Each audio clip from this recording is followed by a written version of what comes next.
అనుగ్రహించవయ్యా, ఇవే పట్టుకు తిరుగుతోంది అంటుంది. గంగని ఆధారం చేసుకుని గంగ సముద్రంలో కలిసిపోయేటప్పుడు ఆ దీపాన్ని కూడా తీసుకెళ్ళిపోయినట్టు భావనామాత్ర సంతుష్టాయై నమో నమః అయిన లలితాపరా భట్టారికా స్వరూపమనందు నీ మనసు లయమైతే భగవంతుని గురించే చింతన చేయడం వల్ల ఆ భగవంతుడే నిన్ను భగవంతునిలోకి తీసుకుంటారన్న తాత్వికమైన భావమునందు నువ్వు పూనిక దాల్చి నిలబడడం, నది యందు దీపాన్ని విడిచిపెట్టి చూస్తూ నిల్చోడం. ఆ ప్రయాణం నీకు కావాలి. తజ్జలాన్ అని పేరు ఈశ్వరుడికి, నీటికి ఈశ్వరుడని పేరు. లింగపురాణంలో సంజీవనం సమస్తస్య జగత సలిలాత్మిక భవ ఇత్యుచ్యతే మూర్తిర్భవస్య పరమాత్మన అంటారు. నీరుగా పరమశివుడున్నాడు అని. కాబట్టి ఆ నీటిని ఆశ్రయించి దీపం పెడుతోంది. అంటే భగవంతుణ్ణి ఆశ్రయించి సంకల్పాలు పెడుతున్నాయి.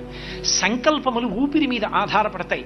ఆ ఊపిరి తీసి విడిచిపెడుతుంటే సంకల్పములు నడుస్తూ ఉంటాయి.